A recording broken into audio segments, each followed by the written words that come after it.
Hello everyone, मैं हूं तामेश्वर साहू और आज हम लोग नया सब्जेक्ट स्टार्ट करने वाले हैं e commerce and m commerce.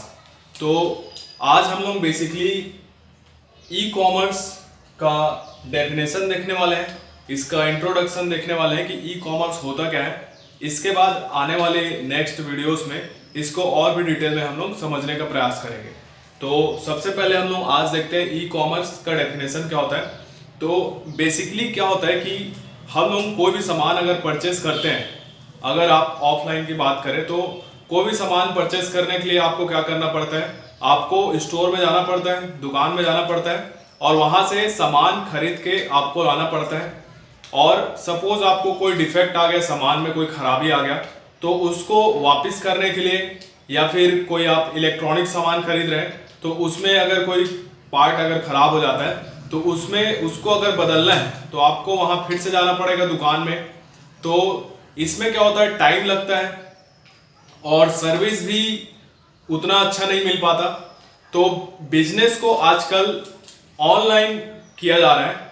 जैसे कि आप देखते हैं अमेजन, फ्लिपकार्ट है, मिंत्रा है, इसमें जो सामान है उनको इंटरनेट के थ्रू खरीदा या बेचा जाता है। जैसे OLX है बेचने के लिए, इसी को ही ई कॉमर्स कहा जाता है। इंटरनेट के जरिए अगर आप सामान का खरीदारी कर रहे हैं या बिक्री कर रहे हैं तो उसी को ई कॉमर्स कहा जाता है।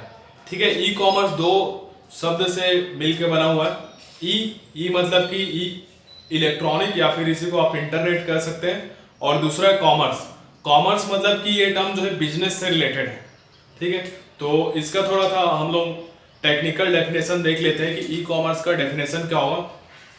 तो यहाँ पर देखिए, it is the transformation of key business process through the use of internet technology. Internet का इस्तेमाल करके, इंटरनेट की मदद से अगर आप अपने बिजनेस को ट्रांसफॉर्म कर रहे हैं तो इसी को हम लोग क्या कहेंगे, ई कॉमर्स। ठीक है, एक और डेफिनेशन देख लेते हैं। E commerce is buying and selling activities over digital media. Digital media से का यूज करके आप किसी भी प्रोडक्ट का बाय कर सकते हैं, उसको सेल कर सकते हैं, पेमेंट कर सकते हैं। यही सब प्रोसेस को ओवरऑल हम लोग ई कॉमर्स कहते हैं। ठीक है, अब इसके कुछ कुछ प्रोस्पेक्ट्स भी हैं ई कॉमर्स का, उसको भी देख लेते हैं। ठीक है, तो ई कॉमर्स के ये 3 प्रोस्पेक्ट्स होते हैं: कम्युनिकेशन, बिजनेस प्रोसेस और सर्विस। इन तीनों प्रोस्पेक्ट्स को हम लोग देख लेते हैं कि क्या होता है। कम्युनिकेशन में क्या होगा, अगर आप ई कॉमर्स का बात करते हैं तो यहाँ पर इंफॉर्मेशन हो गया, प्रोडक्ट्स हो गया, या फिर आप कहें पेमेंट की बात करें तो ये तीनों चीज हम लोग ऑनलाइन कर सकते हैं इंटरनेट के थ्रू। तो यहाँ पर कम्युनिकेशन में क्या लिख सकते हो, information, products or payment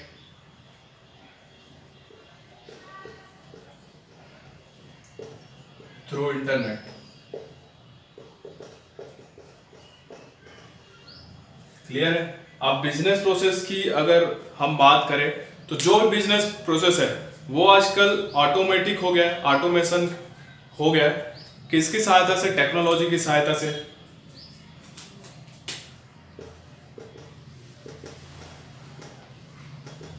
automation of process with the application of internet. और सर्विस की बात करें तो अगर आप नॉर्मल किसी दुकान में जाके परचेस करते हैं तो वहाँ पर सर्विस का कोई गारंटी नहीं रहता। अगर प्रोडक्ट खराब हो गया तो आप उसको वापस करने में दिक्कत हो जाता है। लेकिन आजकल जो ई कॉमर्स वेबसाइट्स हैं वो आपको 15 दिन का रिटर्न पॉलिसी भी प्रोवाइड कराता है, जिसके जरिए अगर आपको कोई सामान में कोई प्रॉब्लम है तो आप उसको रिटर्न कर सकते हैं। तो यहाँ पर अगर कोई ऐसा इशू है, सामान लेने में भी अगर इशू है, तो आप उसके कस्टमर एग्जीक्यूटिव को कॉल करके उसके बारे में ज़्यादा जानकारी ले सकते हैं। तो यहाँ पर अगर हम ई कॉमर्स की बात करें तो ई कॉमर्स में जो है मैनेजमेंट ज़्यादा अच्छा होता है, इसलिए यहाँ पर सर्विस भी ज़्यादा अच्छा होता है। तो management is better, that improves the service and goods quality.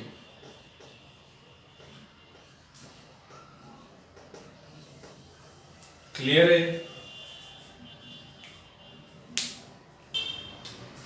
अब प्रोसेस ऑफ ई कॉमर्स को हम लोग एक डायग्राम के थ्रू समझने का कोशिश करते हैं।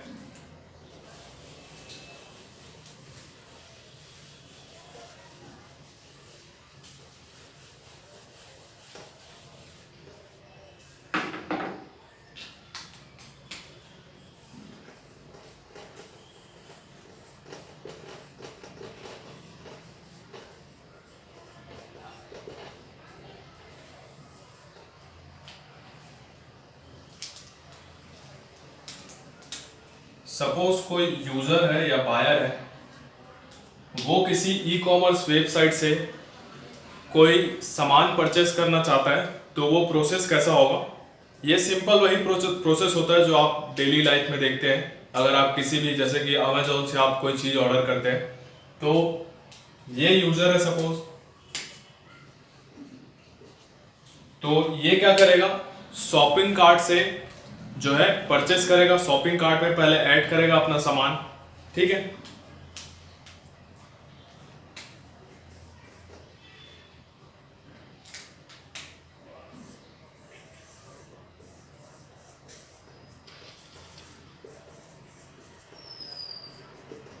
ये शॉपिंग कार्ट से ऑर्डर प्लेस करेगा,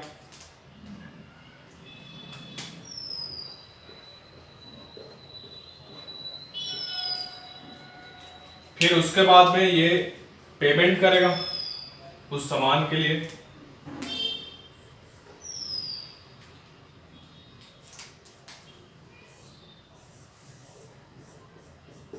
अब पेमेंट के भी कई सारे मेथड्स हो सकते हैं, जैसे कि डेबिट कार्ड से या क्रेडिट कार्ड से या इंटरनेट बैंकिंग के जरिए, या फिर और भी बहुत सारे तरीके होते हैं। ये पेमेंट करेगा, पेमेंट के बाद में इसको एक स्लिप जनरेट होगा जिसमें इसका ऑर्डर आईडी रहेगा,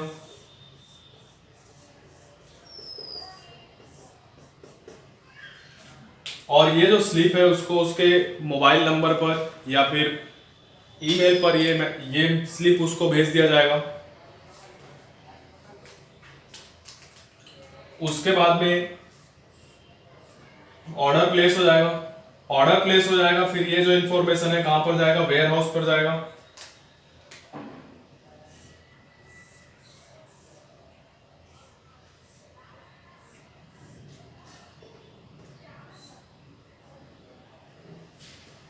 सपोज ये वेयर हाउस है,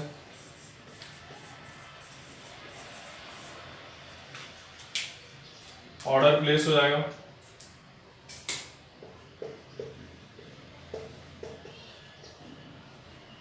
अब यहां से वेयर हाउस से शिपमेंट के लिए जाएगा,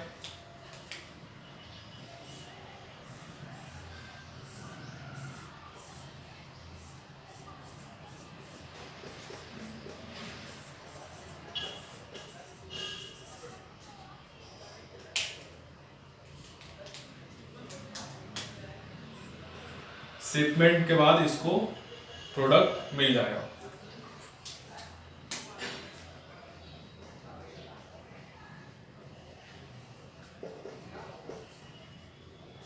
तो ये बेसिक इंफॉर्मेशन था, इंट्रोडक्शन था ई कॉमर्स का। अगर आपको ये समझ में आया होगा तो इस चैनल को सब्सक्राइब कीजिए, ताकि जो भी मैं और नया नया कंटेंट डालूंगा और भी अच्छे कंटेंट डालूंगा वो आपको इजीली मिल जाए। Thank you so much.